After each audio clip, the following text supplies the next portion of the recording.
هادي له ونشهد أن لا إله إلا الله وحده لا شريك له ونشهد أن سيدنا ومولانا محمدا عبده ورسوله صلى الله تعالى عليه وعلى آله وأصحابه وأزواجه وذرياته وبارك وسلم تسليما كثيرا أما بعد فقد قال الله تبارك وتعالى في كتابه العظيم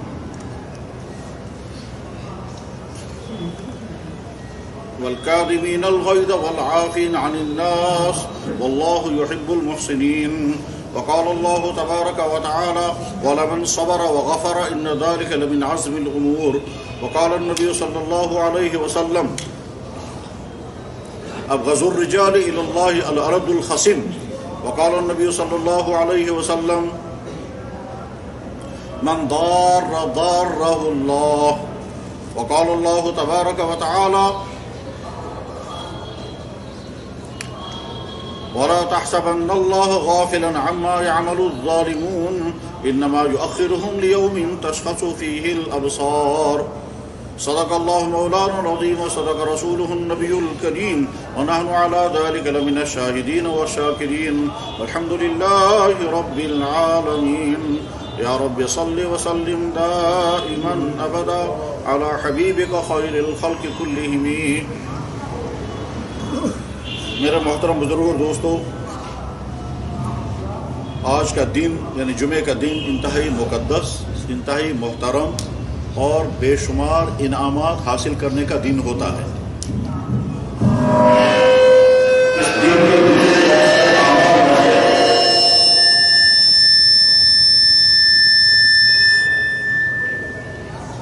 اس دن کے بہت سارے اعمال میں سے ایک اہم ترین عمل جو جناب رسول اکرم صلی اللہ علیہ وسلم نے شروع فرمایا تھا وہ خطبے کا عمل تھا. خطبے میں در حقیقت ایمان والوں کو وہ سب کچھ بتانا ہوتا ہے جس کی ایمان والوں کو موقع بموقع نوعوں کی ضرورت پیش آتی ہے.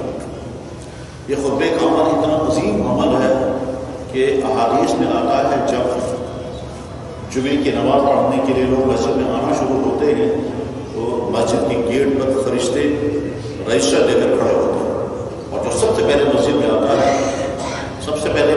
ہے اس کا نام درج ہوتا ہے اور اس شخص کو ایک اونٹ صدقہ کرنے کا ثواب لکھا جاتا ہے. اس کے بعد دوسرے نمبر پر جو شخص آتا ہے اس کو ایک گائے صدقہ کرنے کا ثواب لکھا جاتا ہے. پھر تیسرے نمبر پر جو شخص آتا ہے اس کو ایک بکری صدقہ کرنے کا ثواب، اور چوتھے نمبر پر جو آتا ہے اس کو ایک مرغا صدقہ کرنے کا ثواب، اور پانچویں نمبر پر جب جو شخص آتا ہے اس کو ایک انڈا صدقہ کرنے کا ثواب ہوتا ہے. اور اس کے بعد جب خطاب شروع ہو جاتا ہے تو فرشتے وہ نام اعمال بند کر دیتے ہیں اور خطاب سننا شروع کرتے ہیں کہ بیان کر رہے ہیں کیا بیان کر رہا ہے. اس خطاب میں اصل مراد وہ خطبہ ہے جو دوسری اذان کے بعد شروع ہوتا ہے. اس خطبے میں خطبہ دینے والا امام، خطبہ دینے والا خطیب کیا بیان کر رہا ہے، دراصل فرشتے اسی کو نوٹ کرتے ہیں. لیکن چونکہ اب صدیوں سے ہمارے اماموں کا رویہ یہ ہے کہ ایک متعین خطبہ وہ زبانی یاد کرتے ہیں اور وہی پڑھتے ہیں. اس کے علاوہ جو دین کی بات کہنی ہوتی ہے وہ دین کی بات اس سے پہلے بول بیان کی جاتی ہے. یہ جو ہماری جمعے سے پہلے کی جو تقریریں ہیں یہ اسی خاتے میں آتی ہیں. اس کے معنی یہ ہے کہ جمعے سے پہلے جو خطبہ اللہ کے نبی علیہ السلام پڑھا کرتے تھے اور اس کے بعد حضرت خلفاء راشدین جو خطبہ پڑھا کرتے تھے، اور اس کے بعد پھر اسلام کے ادوار ہیں جو ادوار اسلام کے روشن ترین دور گزرے ہیں، ان دوروں میں جمعے سے پہلے جو خطبہ پڑھا جاتا تھا اس خطبے کے متعلق یہ بشارت ہے. اس خطبے کے متعلق یہ بشارت ہے کہ فرشتے نام اعمال بند کر دیتے ہیں، کھاتا بند کرتے ہیں اور پھر سنتے ہیں خطبہ بیان کرنے والا کیا بیان کر رہا ہے. بہرحال اپنے ذہنوں میں رکھیں، بیان کرنے والا شخص بھی اور سننے والا بھی، کہ جب بھی جمعے کے دن خطبہ پڑھا جا رہا ہو یعنی بیان ہو رہا ہو، اور جمعے کا نہیں، جمعے کے علاوہ جب بھی کوئی دین کی بات بیان کی جا رہی ہو، چاہے وہ دعوت و تبلیغ کا اجتماع ہو، چاہے وہ سیرت کے جلسے ہوں، چاہے وہ اصلاح معاشرہ کے جلسے ہوں، چاہے وہ اصلاح نفوس اور اصلاحی مجالس ہوں، چاہے جمعے کے خطابات ہوں، بیان کرنے والے کو بھی چاہیے کہ اپنی نیت ٹھیک کرے، درست کرے، اور سننے والے بھائیوں کے لیے بھی چاہیے کہ ان کو اپنی نیت ٹھیک کرنا۔ نیت ٹھیک کرنے کے معنی یہ ہوتے ہیں کہ کبھی کبھی انسان کو یہ بھی پتہ نہیں ہوتا کہ میں بیٹھا کیوں ہوں۔ کبھی انسان کا سوچنے کا پیمانہ جو ہے وہ کلیئر نہیں ہوتا، اس کے ذہن میں واضح تصور نہیں ہوتا کہ میں یہ کیوں سن رہا ہوں۔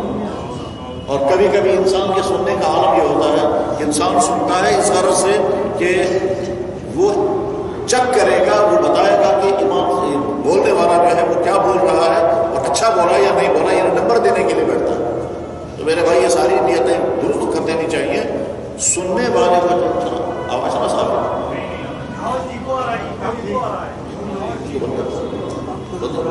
بند کر دیتے ہیں، آپ سن لیں گے اس کے بغیر بھی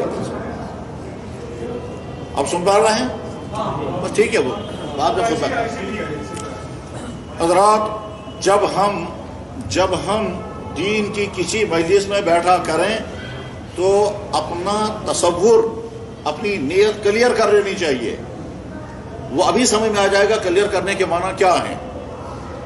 بچنا چاہیے کس چیز سے، میں ابھی عرض کر دیتا ہوں کس چیز سے بچنا چاہیے۔ دیکھیے ہمارے سکولوں میں ہمارے بہت سارے ٹیچر صاحبان بڑے شوق و جذبے کے ساتھ بچوں کو تیار کرتے ہیں، اچھے پروگرام دے کر ان کو اچھی تقریریں یاد کراتے ہیں، اور وہ بچے بہت محنت سے وہ تقریر یاد کر لیتے ہیں۔ وہ بچے جو محنت سے تقریر یاد کرتے ہیں، اس کے بعد پھر جب وہ جلسہ ہوتا ہے، چاہے وہ کسی بھی عنوان کا جلسہ ہو، سکول کے بچے یا مدرسے کے طالب علم جب وہ تقریر کرتے ہیں تو تمام سننے والوں کی نظر اس پر رہتی ہے کہ بچے کو بولنا آ رہا ہے یا نہیں، بچے کو گھبراہٹ تو نہیں ہو رہی ہے، اسے جو کچھ یاد کیا اس کو یاد ہے یا نہیں، اس کو بولنے کا اندازہ سے ٹھیک ہے یا نہیں۔ اور سارے لوگ جو ہیں وہ بچے کے سٹائل پر نظر رکھتے ہیں، بچہ بیان کیا کر رہا ہے اس کو نہیں دیکھتے۔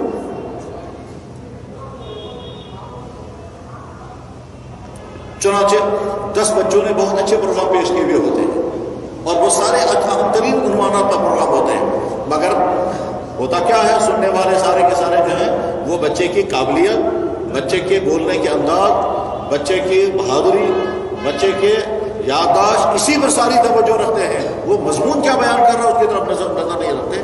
حتیٰ کہ ایسا بھی ہو سکتا ہے کہ بچہ وہ چیز بیان کر رہا ہے جو وہاں سننے والوں میں موجود ہے، بچہ اس چیز کو سمجھا رہا ہے جو وہاں سننے والوں میں بہت سارے بھائیوں کے اندر وہ خرابی ہے، مگر اس کے باوجود سننے والے توجہ نہیں دیتے ہیں کہ یہ میرے بارے میں بات کر رہا ہے۔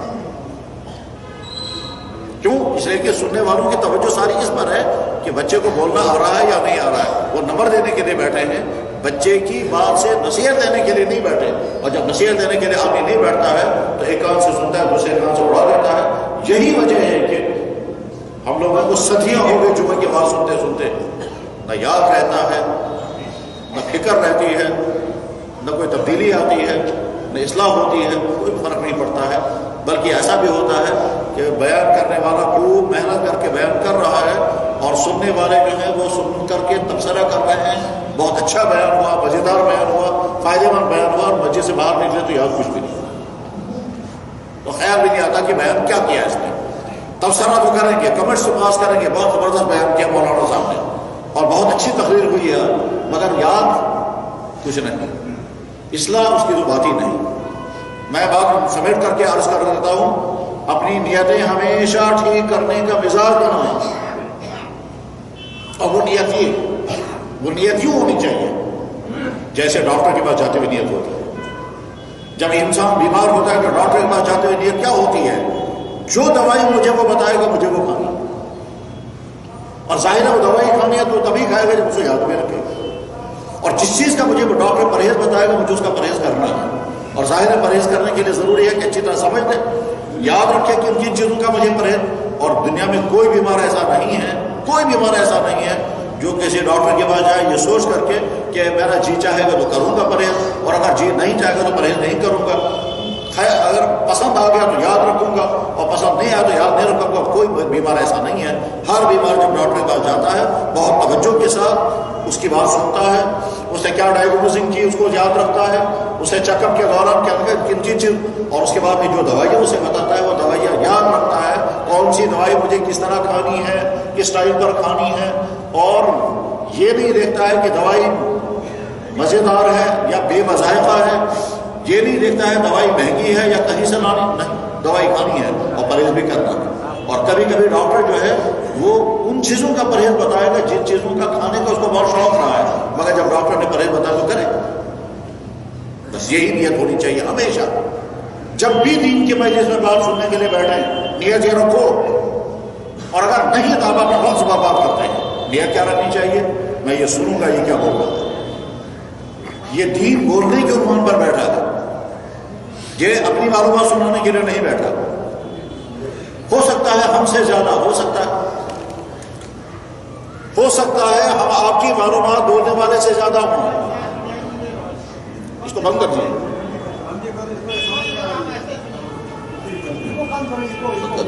ہو سکتا ہے بولنے والے کی معلومات آپ سے کم ہوں، مگر آپ بیٹھے ہیں کیوں؟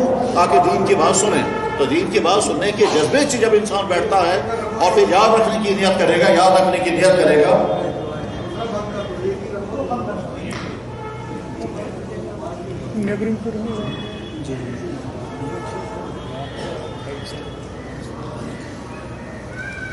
اب آواز آ رہی ہے؟ ٹھیک ہے۔ نیتوں کا درست کرنا بہت زیادہ ضروری، نیتوں کا درست کرنا بہت مشکل ہے، بہت مشکل ہے۔ ایسا ہو سکتا ہے کہ انسان سمجھتا ہے میری نیت صحیح ہے، مگر نیت صحیح نہیں ہوتی، اور اس نیت کے بگاڑ کا جلدی تجربہ بھی نہیں ہوتا، پتہ بھی نہیں چلتا آدمی کو۔ کہ بہت تفصیل سے سمجھانے کا وقت نہیں ہے اس کا، ورنہ بتایا جاتا کہ نیت درست کرنا کتنا مشکل ہے۔ ایک شخص دعا کر رہا ہے، اس دعا کرنے میں اس کو خیال آیا کہ فلاں آدمی بھی موجود ہے اور وہ بیمار ہے، وہ خوش ہو جائے گا اگر میں اس کی شفا کے لیے دعا کروں گا۔ اب وہ کہتا ہے یا اللہ بیماروں کو شفا عطا کر دے، اور دن میں نیت فلاں آدمی مجلس میں موجود ہے، وہ خوش ہو جائے گا میرے لیے اس نے دعا کی۔ یہ دعا ریا کے ساتھ ہوئی ہے، اخلاص کے ساتھ نہیں ہوئی، کیونکہ اس نے انسان کو خوش کیا۔ بیان کرنے والا بیان کرنے کے لیے بیٹھا، اس کے دل میں خیال آ رہا ہے کہ میں اتنا اچھا بیان کروں گا کہ سننے والے یاد رکھیں گے اور بعد میں میری تعریف کریں گے، تو یہ جو بیان کر رہا ہے اس میں ریاکاری آگے، اخلاص نہیں رہا۔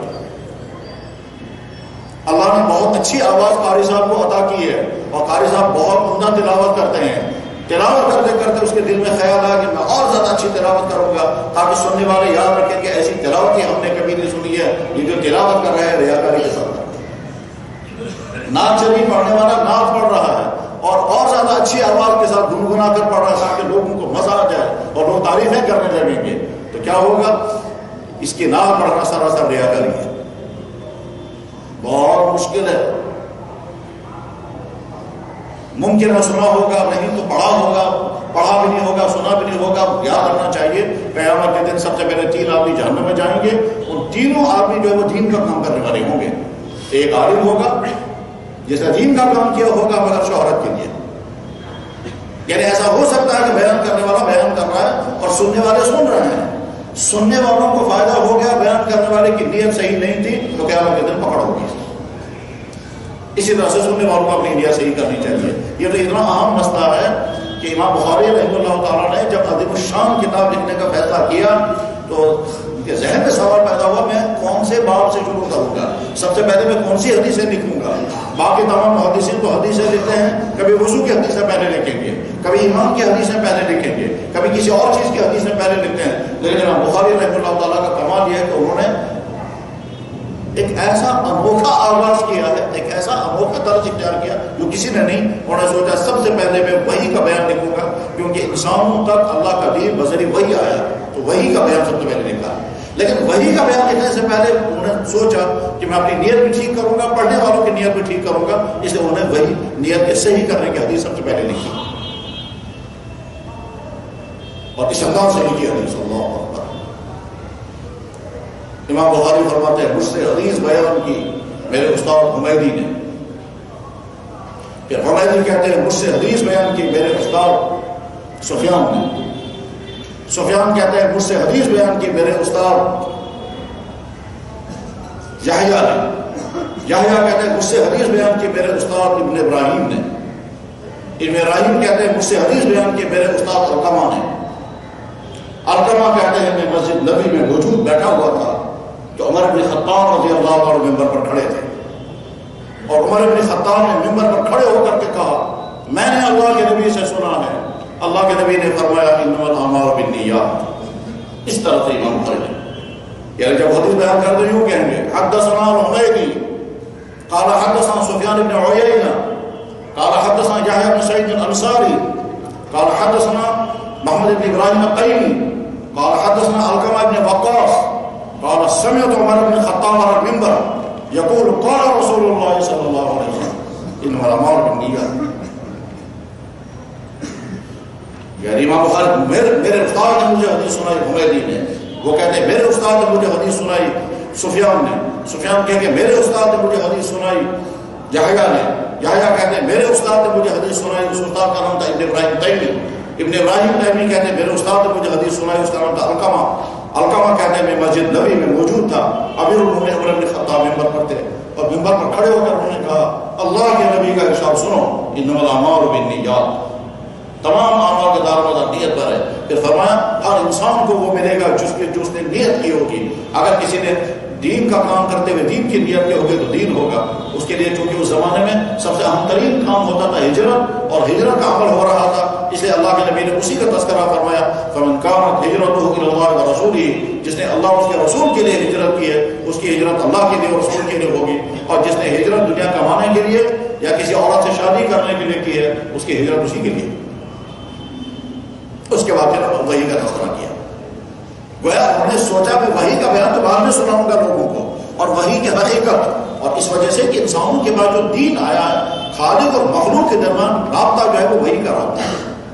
اللہ نے اپنے بندوں کے لیے جو کچھ بھیجا وہ نظریہ وحی بھیجا، اور وحی آئی نبیوں پر، تو پہلے وحی کو ڈسکس کرنا ہے، وحی کو سمجھانا ہے کہ وحی کی حقیقت کیا ہے، اور یہ کیسے وحی آتی تھی، اور نبی پر وحی کیسے آتی تھی، اس وقت نبی کے حالات کیا ہوتے تھے، نبی کی کیفیت کیا ہوتی تھی، نبی اس وحی کو ریکارڈ محفوظ کیسے کرتے تھے، اور جس ذات پر وحی نازل ہوئی ہے اس ذات کا پورا تعارف کرانا تھا. اس کے لیے لمبی حدیث ذکر کی ہے، لیکن سب سے پہلے فرمایا انما الاعمال بالنیات. تو میرے بھائی جب بھی کوئی عمل کریں، جب بھی کوئی عمل کریں پہلے اپنی نیت کا جائزہ لے لیں کہ نیت ہماری صحیح ہے یا نہیں. اور یاد رکھنا چاہیے بہت سارے دین کے کام جو ہیں، بہت سارے دین کے کام آدمی کرتا ہے لیکن نیت صحیح نہیں ہوتی.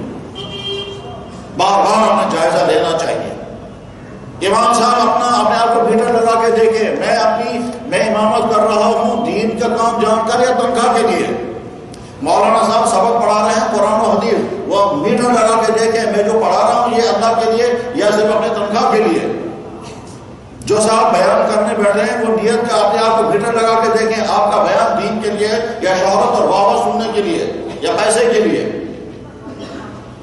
ہر چھوٹا اور بڑا کام ہمارے جاننے والے وہ سکول کے والے ہیں، انہوں نے مجھ سے کہا کہ ہمارے پاس ایک آدمی آیا، اس نے کہا تمہارے سکول میں غریب بچے پڑھتے ہیں، ہم چاہتے ہیں 10-15 بچوں کی ہم فیس دیں گے.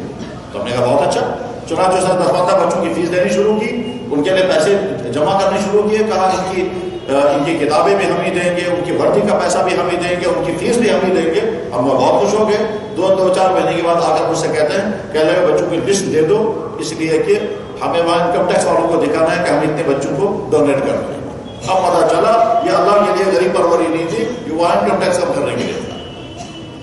ہوس بناتی ہے چھپ چھپ کے سینوں میں تصویر. باہر ہمیں نیت ہمیشہ ٹھیک کرنی چاہیے. تو انشاءاللہ ہم بیٹھے ہیں یہاں، یہ 10-15 منٹ جتنے ہمارے پاس ہیں، ان 10-15 منٹوں میں جو کچھ کہا جائے گا اللہ کرے وہ بولنے والے کے لیے بھی اور سننے والوں کے لیے بھی نفع کا ذریعہ ہو. غور اس پر کرنا ہے جو کچھ کہا جا رہا ہے. اگر میرے اندر یہ چیز ہے جو ہونی چاہیے تو بہت اچھی بات ہے، اور اگر نہیں تو مجھے اپنے اندر یہ چیز پیدا کرنے کی کوشش کرنی ہے. اور جس چیز سے روکا جا رہا ہے اگر وہ خرابی میرے اندر ہے تو پھر مجھے خرابی کو دور کرنا چاہیے. اور اگر میرے اندر وہ خرابی نہیں ہے، میں بچا ہوا ہوں، تو بہت اچھی بات ہے. حضرات جب کبھی بیان کرنا ہوتا ہے تو آپ نے سوچتا ہے کون سے موضوع پر بیان کیا جائے. چاہے اس وقت میں نے چند آیتیں پڑھی ہیں اور ان چند آیتوں کے ساتھ چند حدیثیں پڑھی ہیں. ان آیات اور حدیثوں کے نتیجے میں جو مضمون اس وقت ہم کو سمجھنا ہے بس وہی اس وقت بیان کیا جائے گا. انسان کی یا تو یہ خوبی ہے یا انسان کی کمی ہے یا انسان کی خصوصیت ہے کہ انسان کبھی اکیلا زندگی نہیں گزار سکتا. انسان کو ہمیشہ دوسرے انسانوں کے ساتھ ہی زندگی گزارنی ہے. جانور تو اکیلا زندگی گزار سکتا ہے لیکن انسان نہیں گزار سکتا. انسان کو دوسرے انسانوں کے ساتھ رہ کر ہی زندگی گزارنی ہے. یعنی اس کو والدین کے ساتھ، بے بچوں کے ساتھ، پڑوسیوں کے ساتھ، رشتہ داروں کے ساتھ، جاننے پہچاننے والوں کے ساتھ، اور زندگی کے جس پروفیشن میں انسان ہوتا ہے اس پروفیشن میں جن لوگوں کے ساتھ تعلق ہوتا ہے ان کے ساتھ زندگی رہ گزارنی. ایک انسان کے پاس بہت پیسہ ہے لیکن ظاہر اس پیسے کے بل پر وہ زندگی نہیں گزار سکتا ہے. اس کو کھانے کے لیے لوگوں کے پاس جانا ہوگا تاکہ کھانے کی چیزیں لائے. اس کو مکان بنانے کے لیے لوگوں کے پاس جانا ہوگا تاکہ اپنا مکان بنوائے. اس کو گاڑی خریدنے کے لیے کسی کے پاس ڈیلنگ کرنی ہوگی. یعنی انسان اکیلا زندگی نہیں گزار سکتا، اس کو بہرحال دوسرے انسانوں کے ساتھ زندگی گزارنی ہے. یہ دوسرے کون ہیں؟ اس کے ماں باپ، اس کے بھائی بہن، اس کے بیوی بچے، اس کے رشتہ دار، اس کے پڑوسی، اس کے کلیگ، یا اگر کسی دفتر میں ہے تو اس کے نہ جانے کتنے کلیگ ہوں گے، یا اگر دکاندار ہے تو نہ جانے اس کے کتنے کسٹمر ہوں گے، یا اگر مزدور ہے تو جن گھروں میں یہ مزدوری کرے گا بہرحال ان کے ساتھ اس کو ڈیلنگ کرنی ہے. دنیا میں انسانوں کو دوسرے انسانوں کے ساتھ ہی رہ کر زندگی گزارنی ہے، اکیلا زندگی نہیں گزار سکتا. اب انسان کے سامنے دو راستے ہیں. ایک راستہ تو یہ ہے کہ دوسرے انسانوں کے ساتھ زندگی اس طرح گزارتا ہے کہ سارے انسان اس سے نالاں ہوں، اس سے تکلیفیں اٹھا رہے ہوں، اس کے ظلم کا شکار ہوں، اس کے برے رویوں کی وجہ سے اس سے نفرت کرتے ہوں. اور دوسری شکل یہ ہے کہ یہ اتنا اچھا رویہ اس کا ہو دوسرے انسانوں کے ساتھ کہ دوسرے سارے انسان اس کو رحمت سمجھتے ہوں. انسانوں کے بدون رویے. اللہ نے ہمیں جو دین عطا کیا ہے، جو دین لے کر جناب محمد رسول اللہ صلی اللہ علیہ وسلم تشریف لائے، اس دین میں جیسے اللہ کے حقوق اور اللہ کی ذات کے ساتھ بندے کا تعلق بیان کیا، اسی طرح سے مخلوق کے ساتھ بھی انسان کو کیسا رہنا چاہیے ہمارا دین ہم کو سکھاتا ہے. بلکہ سچ پوچھیں تو عبادات کا چیپٹر بہت کم ہے بمقابلے معاملات کے چیپٹر کے. معاملات کے ابواب زیادہ بڑے ہوتے ہیں کیونکہ اس کے ساتھ انسان کے ساتھ ڈیلنگ ہوتی ہے. انسان کو اپنے ماں باپ کے ساتھ کیسا رویہ اختیار کرنا چاہیے قرآن بھی اس کو بیان کرتا ہے، اللہ کے نبی بھی اس کو سمجھایا کرتے ہیں. انسان کو اپنے بیوی بچوں کے ساتھ کیسا رویہ اختیار کرنا چاہیے اللہ کا نبی، اللہ کو اپنے قرآن میں بیان فرماتے ہیں، اللہ کے نبی بھی سمجھاتے ہیں. انسان کو دوسرے انسانوں کے ساتھ کیسا رویہ اور کیسا طرز عمل اختیار کرنا چاہیے اللہ کے قرآن کریم میں سکھاتے ہیں، اور اللہ کے نبی بھی بولتے بھی تھے اور عمل کر کے بھی دکھاتے تھے. یہ انسان دوسرے انسانوں کے لیے رحمت بھی ہو سکتا ہے اور یہ انسان دوسرے انسانوں کے لیے زحمت، بلکہ زحمت بدترین زحمت، یہاں تک کہ جانور سے زیادہ ضرر پہنچانے والا بھی انسان دوسرے انسانوں کے لیے ہو سکتا ہے. جناب رسول اکرم صلی اللہ علیہ وسلم کی ایک مشہور حدیث ہے جو بخاری شریف میں ہے. آپ نے ارشاد فرمایا ابغض الرجال الی اللہ الارض الخصب. اس حدیث کا مفہوم سمجھنے سے پہلے یہ بات سمجھنی چاہیے کہ اللہ اپنے ہر بندے سے بے انتہا محبت کرتے ہیں چاہے کتنا ہی گنہگار کیوں ہو. یہی وجہ ہے کہ اللہ تعالیٰ گنہگاروں کو مخاطب بناتے ہوئے یہ نہیں کہتے نافرمانو، میرے حکم کو توڑنے والوں، معصیت کا ارتکاب کرنے والوں، نہیں، کبھی نہیں. جب بھی کہیں گے اپنے بندے کہہ کر مخاطب کرتے ہیں. گنہگاروں کو اللہ نے مخاطب بنایا تو کیا فرمایا؟ یا عبادی، اے میرے بندو. اپنے بندے کہہ کر اللہ نے مخاطب بنایا. گنہگاروں کو، دیکھو کاروں کا تو معاملہ الگ ہے، لیکن گنہگاروں کو بھی اللہ مخاطب بناتے ہیں تو یا عبادی کہتے ہیں، اے میرے بندو الذین اسرفوا علی انفسہم. تم نے کتنے گناہ کیے، تم نے کتنی زیادتیاں کی، تم نے کتنا مجھے ناراض کیا ہے، لیکن اس کے باوجود کہتے ہیں میرے بندو. اس کے باوجود میرے بندو کیا کر کے، بلکہ ایک حدیث میں ہے، حدیث کی کتاب ہے، اس کا نام ہے ابو داؤد شریف. ابو داؤد شریف کی حدیث کی کتاب میں جنازے کے باب میں حدیث ہے. جناب رسول اکرم صلی اللہ علیہ وسلم کسی نئے علاقے میں تشریف لے گئے. وہاں ایک صحابی ہے، اس کا نام ہے عامر. یہ عامر کہتے ہیں کہ میں نے دیکھا دور سے کچھ لوگ آ رہے ہیں، میرے معلومات کی تو پتہ چلا کہ ہمارے علاقے میں اللہ کے نبی تشریف لا رہے ہیں. کہتا ہے میں نے تیاری کی اور فوراً میں پہنچ گیا وہاں جہاں اللہ کے نبی علیہ الصلوۃ والسلام تشریف فرما تھے. ایک کھلے میدان کے اندر تھے، درخت کے سائے میں تھے، صحابہ آپ کے سامنے بیٹھے ہوئے تھے. میں بھی جا کے بیٹھ گیا اور بہت سارے واقعات وہاں پیش آ گئے. ان واقعات کے بعد کے بیچ میں یہ واقعہ پیش آیا کہ کوئی صحابہ آئے اور اس کے کپڑے کے اندر کوئی چیز چھپی ہوئی تھی. تو جناب رسول اکرم صلی اللہ علیہ وسلم نے ان سے پوچھا تمہارے کپڑے کے اندر کیا چیز ہے؟ اس نے کہا یا رسول اللہ، میں نے جب آپ کے بارے میں سنا میں آپ کی ملاقات کے لیے چلا، راستے میں جھاڑیوں کے پاس سے گزر رہا تھا، وہاں جھاڑیوں کے اندر میں نے چڑیا کے بچوں کے چونچنے کی آواز سنی تو میں نے وہ بچے اٹھا دیے. جب میں نے وہ بچے چوزے اٹھائے تو چڑیا اوپر سے ناچنے لگی اور بلکنے لگی. میں نے وہ بچے ہاتھ میں لیے, وہ چڑیا جو ہے وہ میرے ہاتھوں پر آ کے بیٹھ گئی اور پھر وہی چوزے جو ہے میں نے اپنے کپڑے میں رکھے ہیں. اس کے بعد کپڑا ہٹایا تو چوزے اس کے کپڑے کے اندر تھے, ان چوزوں کے اوپر وہ چڑیا بیٹھی ہوئی تھی اپنے بچوں کے اوپر. حضور نے فرمایا نیچے رکھو.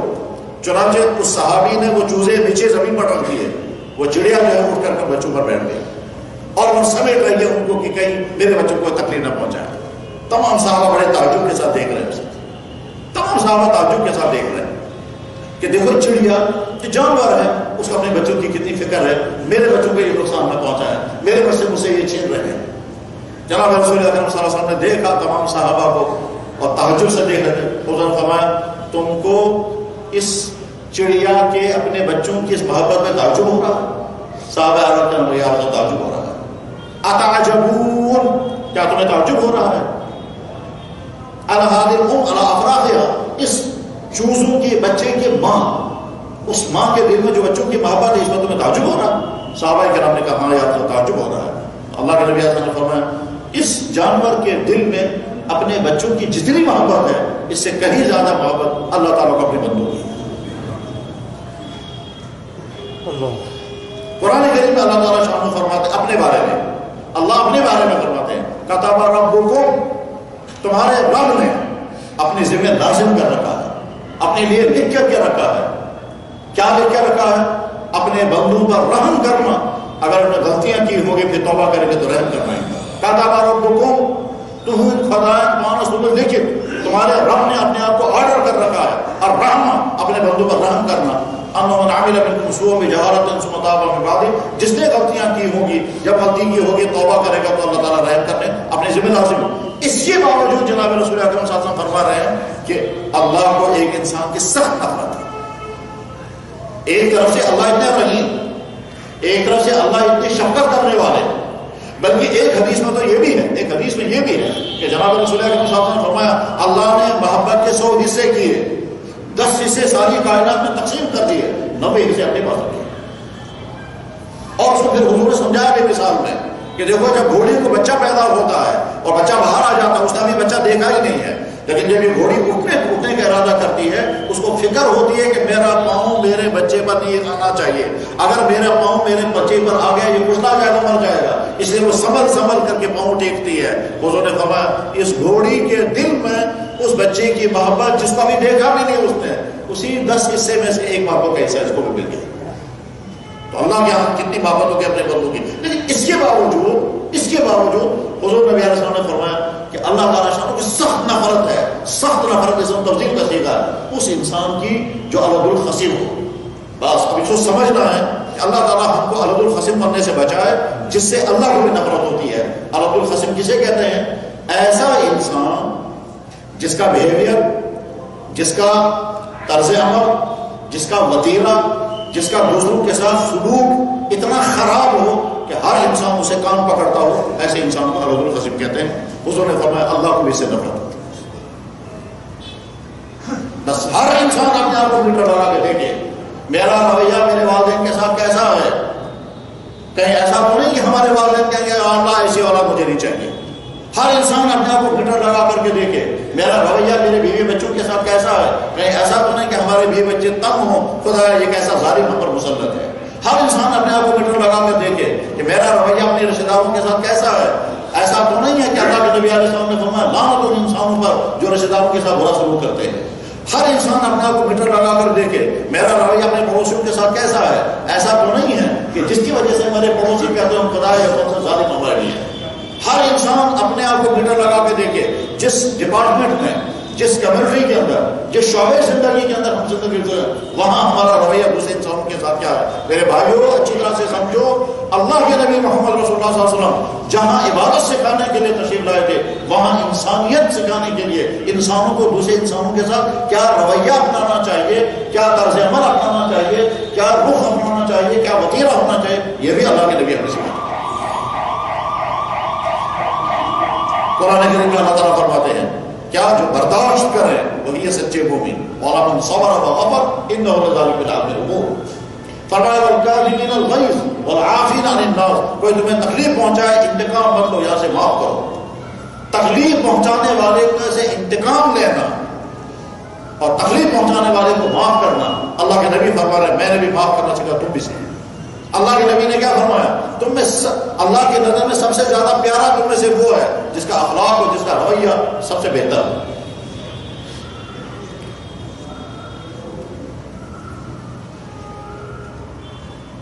اللہ تعالیٰ شاہ نے حضور کو مخاطب بنا کر کے کہا کہ آپ اپنے ماں باپ کے سامنے اونچے سے آواز مت کریں.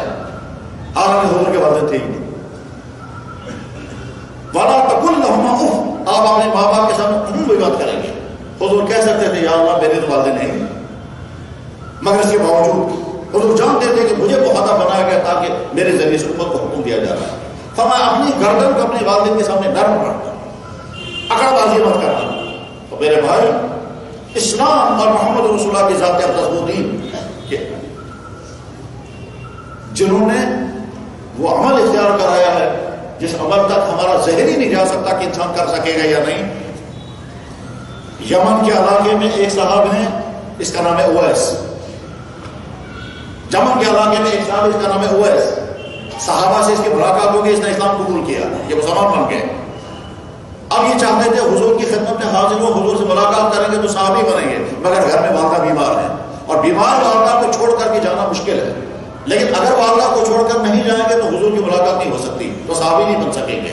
یہ فیصلہ نہیں کر پا رہے تھے کہ مجھے اپنی والدہ کی خدمت میں رہنا چاہیے، اس کے نتیجے میں حضور کی ملاقات سے محروم، اور اگر میں حضور کی ملاقات کے لیے حاضر ہو جاؤں گا میں صحابی تو بن جاؤں گا مگر اپنی والدہ کی خدمت نہیں کر پاؤں گا. اور والدہ سخت تکلیف اور بڑھاپے میں تھی اور سفر تھا کئی مہینوں کا، یمن سے مدینہ پہنچنے کے لیے کئی مہینوں کا سفر. چنانچہ اس نے خط لکھا حضور کی خدمت میں، یا رسول اللہ میں فیصلہ نہیں کر پا رہا ہوں کہ مجھے آپ کی خدمت میں آنا چاہیے یا مجھے اپنی والدہ کے پاس رہنا چاہیے. اگر میں اپنی والدہ کی خدمت کرتا ہوں تو آپ کے پاس نہیں آ سکتا، اور اگر آپ کے پاس آؤں گا تو والدہ کی خدمت نہیں ہو پائے گی اور یہ مشکلات میں پھنسے گی کیونکہ میرے علاوہ اس کا کوئی بیٹا نہیں ہے. جناب رسول اللہ صاحب نے جواب بھیجا میرے پاس مت آنا اور اپنی والدہ کی خدمت کرتے رہو. چنانچہ ایسے کرنی دعائیں کرتے رہے، تمنائیں ابھرتی ہوں گی یا اللہ جب تک میری والدہ زندہ ہے کم سے کم حضور دنیا سے تشریف نہیں لے جانا چاہیے ورنہ میں ملاقات سے محروم ہو جاؤں گا. جو ہوا کیا آگے حضور نبی علیہ السلام کو اندازہ ہو گیا کہ وہ ایسے کرنی نہیں آ سکیں گے اور میں دنیا سے جانے والا ہوں. تو صحابہ کرام کو مخاطب بنایا کہ سب سے پہلے حضرت عمر بن خطاب فرمایا عمر جب کبھی تمہاری ملاقات ہو ویسے کرنی سے میرا ان سے سلام کہنا. اور صاحب نے کیا فرمایا اور اس سے کہنا میری امت کے لیے دعا کرے. چنانچہ امیر المؤمنین عمر بن خطاب جب امیر المؤمنین بن گئے اس کے بعد پھر حج میں تشریف لائے، لوگوں کو جمع کرتے ہوئے فرمایا یمن کے لوگ ہیں وہ کھڑے ہو جائیں، باقی تمام لوگ بیٹھ جائیں. چاچی یمن کے لوگ کھڑے ہو گئے. فرمایا تم میں سے کرن والے کون لوگ ہیں وہ کھڑے رہیں، باقی نیچے بیٹھ جاؤ. بازو کو بٹھا دیا اور اس کے بعد فرمایا وہ ایسے کر رہے تم میں سے کون صاحب ہیں؟ انہوں نے کہا یہ حضرت یہاں تو نہیں ہے، باقی حج میں وہ آئے تھے. حضرت عمر بن خطاب رضی اللہ عنہ شخص کو ڈھونڈنے کے لیے نکلے، ایک جگہ دیکھا کوئی صاحب بیٹھے ہوئے ہیں اور شاید دعا کر رہے تھے.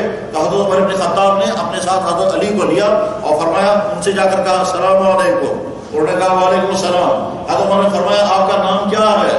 انہوں نے جواب میں کہا آپ کو مجھ سے کیا ہے، آپ اپنا کام کرو. انہوں نے پوچھا نہیں میں آپ کے نام پوچھنا چاہتا ہوں، آپ اپنا نام بتاؤ. انہوں نے کہا میں مسافر انسان ہوں، آپ کو مجھ سے کیا ہے، آپ کو کیا دلچسپی ہے میرے نام پوچھنے سے. تو حضرت علی رضی اللہ عنہ ان سے کہا بھائی صاحب یہ جو آپ سے پوچھ رہے ہیں یہ امیر المؤمنین ہے، یہ عام انسان نہیں ہے. تو حضرت عمر بن خطاب جب انہوں نے سنا امیر المؤمنین ہے تو گھبرا گئے اور معافی مانگتے ہوئے کہا حضرت مجھے نہیں معلوم تھا، آپ نے مجھ سے پوچھا، میرا نام وہ ایسا ہے. تو حضرت عمر بن خطاب رضی اللہ عنہ کے آنکھوں میں آنسو آ گئے اور فرمایا میں حضور کی وصیت پوری کر رہا ہوں. حضور نے مجھ سے کہا تھا جب کبھی وہ ایسے ملاقات ہو جائے میرا سلام کہنا، حضور کا سلام قبول کرو. وجہ ماں کی خدمت. اپنے ماں میں جن کے والدین زندہ ہے اپنے والدین کے ساتھ اتنا اچھا حسن سلوک کرو کہ والدین کہنے چاہیے یا اللہ جیسی اولاد ہماری ویسی ہر ایک. نمبر 2 پر انسان کو زندگی گزارنے اپنے بیوی بچوں کے ساتھ، اپنے بیویوں کے ساتھ اتنا بہتر سلوک یہ ہمارا دین ہمیں کہتا ہے. قرآن میں بھی حکم ہے وَعَاشِرُوهُنَّ بِالْمَعْرُوفِ، حدیثوں میں حکم ہے. اللہ کے نبی نے ارشاد فرمایا تم میں سب سے بہتر انسان وہ ہے جو اپنی بیویوں کے ساتھ اچھا سلوک کرے. خِيَارُكُمْ لِنِسَائِكُمْ. اور اگر اچھی طرح سے سمجھنا چاہیں تو یہ بات اپنے ذہنوں میں بٹھا لیں. یہ بات اپنے ذہنوں میں اچھی طرح سے بٹھا لیں کہ مرد پر اس کی بیوی کچھ ایسے احسان کرتی ہے جیسا احسان دنیا کے کوئی عورت اس مرد پر نہیں کر سکتی۔ مرد پر اس کی بیوی کی طرف سے کچھ ایسے احسانات ہیں جیسے احسانات دنیا کو دوسری کوئی عورت نہیں کر سکتی، اور احسانوں میں سے پہلا احسان ہے کہ یہی بیوی حلال عورت پیدا کر کے دیتی۔ دنیا کی کوئی عورت حلال عورت پیدا کر کے نہیں دے سکتی، ظاہر ہے وہ بدکاری ہوگی۔ یہ وہ احسان ہے بیوی کا جو احسان ماں بھی نہیں کر سکتی، جو احسان بیٹی نہیں کر سکتی، جو احسان بیوی نہیں کر سکتی، بہن نہیں کر سکتی، خالہ اور پھوپھیا، قریب سے قریب محبت کرنے والی کوئی عورت یہ احسان کم سے کم نہیں کر سکتی۔ یہ احسان تو بیوی کرتی ہے۔ جب ہم فخر کے ساتھ کسی کو کہتے ہیں یہ میرا بیٹا ہے، یہ تب ہم کہتے ہیں جب کسی خاتون کے ساتھ میرا نکاح ہوا ہے اور اس خاتون نے وہ ساری مصیبت جھیلی ہے اور اس کے بعد میں حلال پیدا، تو حلال اولاد پیدا کر کے دینا بیوی کا وہ احسان ہے جس احسان کا بدلہ شوہر کبھی چکا ہی نہیں سکتا۔ نمبر 2، یہ بیوی اس شوہر پر، یہ بیوی ہی ذریعہ بنتی ہے شوہر کو گناہوں سے بچانے کا، چاہے یہ بیچاری صحت مند ہو یا کمزور ہو، چاہے جن خصوصیات اور جن صفات کی ہو، بہرحال یہی سبب بنتی ہے اس مرد کو گناہ سے بچانے کا۔ یہ دوسرا احسان ہے، یہ دوسرا وقت، اور اسی بیوی کے ذریعے سے بچے پالے جاتے ہیں، اسی بیوی کے ذریعے سے گھر چلتے ہیں، اور یہ سمجھ میں تب آتا ہے کہ جب یہ بیوی دنیا سے رخصت ہوتی ہے۔ لہذا ہمارا دین ہم سے یہ کہتا ہے اپنی بیوی کے ساتھ حسن سلوک کرو۔ قرآن کریم میں اللہ تعالیٰ شامل فرماتا ہے خیارکم خیارکم لنسائکم، لیکن یہ مردوں کو نہیں، عورتوں کو بھی حکم ہے کہ اپنے شوہروں کے ساتھ بہتر سلوک کریں۔ بس اس کے بعد اللہ نے اگر اولاد عطا فرمائی ہے، اس دنیا میں جو چند بڑی نعمتیں انسان کو ملتی ہیں ان نعمتوں میں سے بہت بڑی نعمت اولاد کی نعمت بھی ہے۔ یہ وہ نعمت ہے کہ انبیاء علیہ السلام بھی اولادیں مانگا کرتے تھے۔ نبی کے بعد گھر نہیں ہوگا، نبی گھر نہیں مانگے گا۔ نبی کیا خدا نخواستہ اگر نبی مالی اعتبار سے تنگدستی میں ہے، نبی کبھی پریشان نہیں ہوگا میں مالی اعتبار سے تنگدستی میں ہوں اور مجھے فاقے لگ رہے ہیں، نہیں۔ لیکن اگر اولاد نہیں ہوگی تو نبی بھی اولاد مانگتے ہیں۔ چاہے ابراہیم علیہ السلام کی اولاد مانگنے کی دعا قرآن میں ہے، زکریا علیہ السلام کی اولاد مانگنے کی دعا قرآن میں ہے۔ اب جب اللہ نے اولاد عطا فرمائی تو اچھی طرح سے سمجھیں اولاد نعمت بھی ہے اور امتحان بھی ہے۔ امتحان اس وجہ سے ہے، اگر آپ نے فکر کی میرا بچہ صحت مند ہو، ٹھیک ہے، کرنی چاہیے۔ اگر آپ نے فکر کی میرا بچہ تعلیم یافتہ ہو، ضرور کرنی چاہیے۔ اگر آپ کو فکر ہے میرا بچہ جو ہے آگے جا کر اچھا روزگار ملے، ضرور کرنا چاہیے۔ مگر اگر آپ نے یہ فکر نہیں کی کہ آپ کا بچہ دیندار بن رہا ہے یا نہیں، اس کا کیریکٹر خراب تو نہیں ہو رہا ہے، یہ ڈرگس میں تو نہیں پھنس گیا، یہ چرسی تو نہیں بن گیا، یہ آوارہ تو نہیں ہو گیا، یہ زناکاری میں تو مبتلا تو نہیں ہو گیا، اس کے اخلاق تباہ تو نہیں ہو رہے ہیں۔ یہ جہاں پڑھ رہا ہے، جن ہاسٹلوں میں ہے، جن سکولوں یا جن کالجوں میں جا رہا ہے، جن کوچنگ سینٹروں میں پڑھ رہا ہے، اگر وہاں یہ بگڑ رہا ہے تو اس کا مطلب یہ ہے یہ باپ اس اولاد کے لیے ظالم ہے۔ جب ایک بیٹے سے میں نے پوچھا بیٹا آپ نے قرآن پڑھا ہے؟ کہتا ہے قرآن کیا ہوتا ہے؟ میں نے ان سے پوچھا کون سی کلاس میں ہو؟ کہنے لگا ڈی ڈی یا فرسٹ ایئر میں۔ میں نے کہا کلمہ یاد کیا ہے؟ کہنے لگا ڈی ڈی سے پوچھی۔ اس بات کو فخر ہے کہ میرا بیٹا ٹاپ کر رہا ہے، لیکن بچے کی حالت یہ ہے کہ وہ کہتا ہے میں قرآن نہیں جانتا کیا ہوتا ہے۔ جب اسے پوچھا کلمہ کیا ہوتا ہے، کہا ڈی ڈی سے پوچھی۔ اس لیے میرے بھائیوں اگر اولاد اللہ نے عطا فرمائی ہے، جیسے ان کی صحت کی فکر کرنی ہے، جیسے ان کی تعلیم کی فکر کرنی ہے تاکہ وہ آگے روزگار کما سکے، ضرور جیسے آپ کو فکر ہو کہ آگے چل کے رشتے ہونے چاہیے، اسی طرح سے اس کی فکر کرو کہ وہ بچے جو ہیں وہ کم سے کم ان کا ایمان سلامت رہے، کم سے کم ان کا کردار بچ جائے، کم سے کم وہ بری عادتوں کا شکار نہ ہو جائیں، اور کم سے کم ان کی صحت تباہ نہ ہو جائے۔ آج کے والدین کی اکثریت اپنی اولادوں کے سلسلے میں آنکھیں بند کر کے بیٹھی ہے۔ یہی وجہ ہے کہ کتنے ہی لوگ اپنی بیٹیوں کو بھیجتے ہیں ان جگہوں پر جہاں جا کر کے ان کا ایمان اور ان کی عصمتیں لٹ جاتی ہیں، اور پرواہ ہی نہیں ہے لوگوں کو، بس شوق ہے ڈگری آ جانی چاہیے، اور ڈگریوں کے نتیجے میں ان کا کیا ہوگا آگے۔ تقریباً ہر ہفتے میں نوجوان لڑکے مجھے فون کرتے رہتے ہیں کہ فلاں شہر سے یہاں اتنی کشمیریوں کی لڑکیاں ہیں وہ ان خرابیوں میں ہیں، یہاں اتنے کشمیری لڑکے ہیں وہ ان بربادیوں میں ہیں، یہاں اتنے فلاں جگہ کے ہیں، بنگلور سے، علی گڑھ سے، اعظم گڑھ سے، دہرادون سے اور دوسرے مختلف شہروں سے بتاتے رہتے ہیں لڑکے یہاں کن کے، یہاں پنجاب سے۔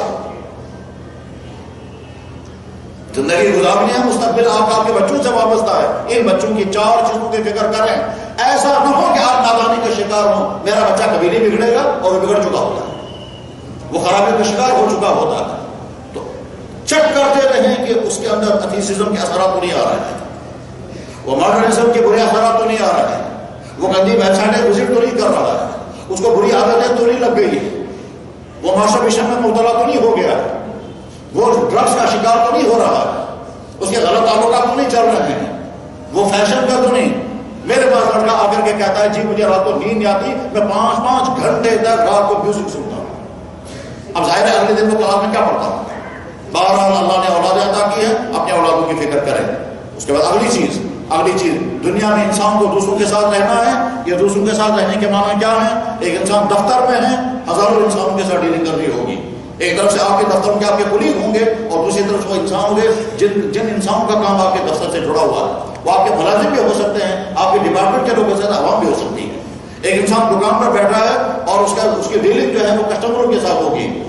ایمان والے کا رویہ ہر انسان کے ساتھ ایسا ہونا چاہیے کہ کسی انسان کو اسے کوئی تکلیف نہ پہنچے۔ فرمایا جناب رسول اکرم صلی اللہ علیہ وسلم نے المسلم من سلم المسلمون من لسانه ویدیہ، مسلمان وہ ہے جس کے ہاتھ سے کسی کو تکلیف نہ پہنچے، جس کی زبان سے کسی کو دکھ نہ پہنچے، کوئی تکلیف نہ پہنچے۔ اور اس کے لیے جناب محمد رسول اللہ صلی اللہ علیہ وسلم نے اپنی ذات اقدس کو نمونہ بنا کے پیش کیا۔ صحابہ کرام میں سے ایک صحابی کا نام اسید بن حضیر، اسید بن حضیر صحابی کا نام ہے، عظیم الشان صحابی، منفرد خصوصیات کے صحابی ہیں۔ ایک مرتبہ حضور کے پاس آئے، کہنے لگے یا رسول اللہ میں رات کو نماز پڑھ رہا تھا، تہجد کا وقت نماز پڑھ رہا تھا تو گھوڑا بھجکنے لگا، میں نے جلدی نماز ختم کی، دیکھا تو پتہ نہیں چلا کیوں بیڑا گزر رہا ہے، میں نے پھر نماز شروع کی، پھر میں نے دیکھا گھوڑا جو ہے بھجکنے لگا، پھر میں نے نماز ختم کی، میں دائیں بائیں دیکھتا تو وہاں کوئی نظر نہیں آیا، تیسری مرتبہ میں نے ایسا ہی دیکھا تو مجھے سمجھ میں نہیں آیا کہ میرا گھوڑا بھجکتا کیوں ہے، یہ اچھلتا کیوں ہے، پھر میں نے نگاہ آسمان کی طرف کی تو میں نے دیکھا چنگاریاں آسمان کی طرف جا رہی ہیں۔ جناب رسول اللہ صلی اللہ علیہ وسلم فرمایا حسین جس وقت تم نماز پڑھتے تھے اور قرآن پڑھتے تھے فرشتوں کا ہجوم آ کر کے تمہارا قرآن سنتا تھا، اس لیے گھوڑا بھی بھجکتا تھا اور وہی چنگاریاں تم نے اوپر جاتے ہوئے دیکھی۔ یہ حسین ابن حسین جو صحابی ہیں، یہ صحابی مجلس میں بیٹھے ہوئے ہیں۔ جناب رسول اکرم صلی اللہ علیہ وسلم کو دنیا سے رخصتی کی تیاری ہے، آپ اعلان کر چکے ہیں لوگوں میں دنیا میں جانے والا ہوں، حجۃ الوداع میں بھی اعلان کر چکے ہیں اس میدان میں تم سے آخری ملاقات ہو رہی ہے۔ ہم اس کو ٹھیک طرح سے محسوس نہیں کر سکیں گے کہ جب جناب رسول اکرم صلی اللہ علیہ وسلم نے حجۃ الوداع عرفات کے میدان میں اعلان کیا اس میدان میں تم سے یہ آخری ملاقات ہو رہی ہے، اور یاد رکھیں جس عرفات کے میدان میں جس تاریخ کو اللہ کے نبی وہاں تھے ویسا دن اس سے پہلے بھی انسانی تاریخ میں نہیں آیا اور قیامت تک بھی نہیں آ سکے۔ وجہ اس کی یہ ہے کہ حضور بھی موجود ہیں اور 1 لاکھ سے زیادہ صحابہ کرام موجود ہیں۔ اس سے پہلے حضور تو ہوتے تھے عرفات میں، صحابہ نہیں تھے، اس کے بعد صحابہ بڑی تعداد میں آئے مگر حضور نہیں تھے۔ اس لیے یہ ایسا انسانی تاریخ کا منفرد دن ہے جس میں اللہ کے نبی علیہ السلام بھی ہیں اور 1 لاکھ سے زیادہ صحابہ کرام ہیں، تو اس میں حضور نے اعلان کر دیا تھا لوگوں اس میدان میں تم سے میری آخری ملاقات ہے، اس کے بعد اگلے سال اب میں نہیں ہوگا، اشارے کر دیے تھے۔ مدینہ طیبہ تشریف لائے، مدینہ طیبہ میں متعدد مرتبہ آپ نے اظہار کر دیا تھا کہ اب دنیا سے میں جانے والا ہوں۔ چنانچہ ایک مرتبہ آپ نے منبر پر بیٹھ کر فرمایا اللہ نے اپنے ایک بندے کو اختیار دیا، دنیا میں رہیں گے یا واپس آئیں گے، اس بندے نے فیصلہ کر دیا میں واپس چلا جاؤں گا۔ صحابہ کرام نے اس کو سنا، صدیق اکبر بیٹھے ہوئے تھے، وہ بے اختیار رونے لگ گئے۔ ابو سعید خدری کہتے ہیں کہ میں نے تعجب کیا ابو بکر صدیق کیوں رو رہے ہیں؟ حضور نبی علیہ السلام نے دیکھ لیا صدیق اکبر رو رہے ہیں، حضور سمجھ گئے کہ میں جو کہہ رہا ہوں صدیق اکبر کو پتہ چل گیا، میں تو اپنا کہہ رہا ہوں، صحابہ کو نہیں پتہ چلا کہ حضور اپنے بارے میں کہہ رہے ہیں۔ حضور نے کہا اللہ نے اپنے کسی بندے کو اختیار دیا تھا دنیا میں رہنا ہے یا واپس آنا ہے، اس بندے میں اختیار اللہ کو پسند کر لیا، وہ اللہ کے پاس جائیں گے۔ صدیق اکبر سمجھ گئے حضور اپنا کہہ رہے ہیں، کسی اور کا نہیں۔ یہ ساری باتیں چونکہ اشارے میں آ چکی تھی، صحابہ کو اندازہ ہو گیا تھا حضور دنیا سے جانے والے ہیں، بلکہ حضور یہ بھی کہہ چکے تھے اس دنیا میں سب سے بڑا حادثہ میرا دنیا سے جانا۔ اس ساری صورتحال میں ایک دن حضور منبر پر تشریف لائے اور کئی دن کے بعد مسجد میں آئے، نہیں آ پا رہے تھے، بڑی مشکل سے پہنچے اور آ کر کے ممبر کے اوپر نہیں چڑھ سکے، نیچے بیٹھ گئے اور نیچے بیٹھ کر کے فرمایا لوگوں اگر کسی کو میرے ذریعے سے کبھی کوئی تکلیف پہنچی ہے آج مجھ سے بدلہ لینا، لوگوں اگر کسی کو مجھ سے کبھی کوئی تکلیف پہنچی ہے اس دنیا میں مجھ سے بدلا دے گا. ابھی میں نے تذکرہ کیا اسید بن حضیر صحابی کا، یہی صحابی کھڑا اور سامنے کھڑے ہو کر کہتے ہیں یا رسول اللہ، علم میدان میں ہم تھے، سب بندی ہو رہی تھی، آپ سب ہم کو چیک کرتے کرتے جب گزر رہے تھے آپ نے ڈنڈے سے مجھے پیٹ پر ہاتھ ڈنڈا مار کر کے فرمایا پیچھے کھڑے ہو. تو میں پیچھے ہو گیا تھا پر آپ نے ڈنڈا میرے پیٹ پر مارا تھا، مجھے اس کا بدلہ چاہیے. تمام صحابہ حیران ہو گئے کہ حضور سے بدلہ لینے کے لیے کھڑا ہوگا یہ. حضور نے فرمایا ٹھیک ہے، میں نے تمہیں ڈنڈا مارا تھا اس دن سب ٹھیک کرنے کے لیے. جیسے استاد بھی ہوتا ہے اس کے ہاتھ میں کمچی ہوتی ہے، ٹیچر ہوتا ہے اس کے ہاتھ میں کمچی ہوتی ہے، بچے کو آہستہ سے کہتا ہے بیٹا پیچھے ہو جاؤ. تو یہ جو کمچی مارنی یہ کوئی ضرور نہیں ہے، ہو سکتا ہے ایسا ہو. تو ٹھیک اسی طرح سے اللہ کے نبی علیہ السلام نے ان کو پیٹ پر ڈنڈا مار کر کہا پیچھے ہو جاؤ. وہ جو پیچھے ہوئے تھے اس کے بدلہ کہہ رہے مجھے بدلہ دے دیجیے. حضور نبی علیہ السلام نے فرمایا ضرور بدلہ دیں. چنانچہ اس نے کہا یا رسول اللہ میں بدلہ لینا چاہوں گا مگر بدلہ برابر نہیں ہوگا، اس لیے کہ جس وقت آپ نے میرے پیٹ پر ڈنڈا مارا تھا اس وقت میرے پیٹ پر کپڑا نہیں تھا اور اس وقت آپ کے پیٹ پر کپڑا لگا ہوا ہے. اگر میں ڈنڈا ماروں گا تو بدلہ برابر نہیں ہوگا. حضور نبی علیہ السلام کھڑے ہو گئے اور کھڑے ہونے کے بعد آپ نے اپنے مبارک کرتا اوپر اٹھایا اور اسید ابن حضیر آگے بڑھے اور آگے بڑھ کر کے حضور کے مبارک پیٹ پر اس نے مسلسل بوسے لیے اور کہا مجھے یہی بدلہ لینا تھا، مجھے وہ بدلہ تھوڑے لینا تھا. مگر جناب رسول اکرم صلی اللہ علیہ وسلم بدلہ دینے کے کیا مطلب یہ ہے کہ ہمارا رویہ کسی کے ساتھ ظلم کا نہیں ہونا چاہیے، نہ ہمارے زبان سے کسی کو تکلیف پہنچے، نہ ہمارے طرز عمل سے کسی کو تکلیف پہنچے. میرے بھائیوں اپنا رویہ محبتوں والا رویہ بناؤ، اخلاق والا رویہ بناؤ، نبی کے امتی ہونے والا رویہ بناؤ. ہمارے ذریعے سے نہ ہمارے والدین کو، نہ ہماری بیویوں کو، نہ ہمارے بچوں کو، نہ ہمارے بھائیوں کو، نہ ہمارے رشتہ داروں کو، نہ ہمارے پڑوسیوں کو، نہ ہمارے دفتر کے ماتحتوں کو، نہ ہمارے دفتر کے اوپر والوں کو، دکاندار نہ اپنے کسٹمروں کو، اور کسٹمر کسی کو تکلیف نہ پہنچاؤ. ہمارا دین یہی سکھاتا ہے، ہمارا نبی ہم سے یہی مطالبہ کرتا ہے. اور اس کے لیے جناب رسول اکرم صلی اللہ علیہ وسلم کی ذات اقدس پوری کائنات میں محمد رسول اللہ کی ذات اقدس وہ ذات ہے نہ آپ کی زبان سے کبھی کسی کو تکلیف پہنچی، نہ آپ کے ہاتھ سے کبھی کسی کو تکلیف پہنچی، نہ آپ کے رویے سے کسی کو تکلیف پہنچی. اتنا ہی نہیں زینب جو آپ کی صاحبزادی تھی، جس زینب رضی اللہ تعالی عنہا کو ایک دشمن نے نیزہ مارا تھا، نیزہ مار کر ان کے پیٹ مبارک کا بچہ ضائع ہوا تھا اور ان کا پیٹ پھٹ گیا تھا. جس ظالم نے، جس دشمن نے وہ نیزہ مارا تھا، حالانکہ زینب آپ کی بیٹی تھی، اس کا ساتھ کوئی جھگڑا نہیں تھا، مگر جب جناب محمد رسول اللہ صلی اللہ علیہ وسلم کے سامنے وہ شخص آیا اور آپ نے پوچھا تم کون ہو، اس نے کہا میں وہی شخص ہوں بدبخت جس نے آپ کی بیٹی کو نیزہ مارا تھا اور اس کی وجہ سے اس کا پیٹ پھٹا تھا. آپ نے فرمایا کیا کہنا چاہتے ہو؟ اس نے کہا میں آپ سے معافی مانگنا چاہتا ہوں، سلام محمد رسول اللہ کو. انہوں نے فرمایا ابار جس وقت میں نے سنا تھا میں نے اسی وقت ان کو معاف کر دیا. ہم اس نبی کا ماننے والے جو اپنی بیٹی کے قاتل کو اس کے معافی مانگنے سے پہلے معاف کر رہا ہے، اس نبی کو ہم ماننے والے ہیں. عہد کریں انشاءاللہ کہ ہم اپنی زبان سے کسی کو تکلیف نہیں پہنچائیں، ہم اپنے رویے سے کسی کو تکلیف نہیں پہنچائیں. ہم انسان بن کر کے، ہم جانور نہیں، ہم خوخار نہیں بنیں گے، ہم رحمت بنیں گے. رحمت للعالمین کا امتی انسانوں کے لیے رحمت، اور اسی میں انسان کی کامیابی ہے.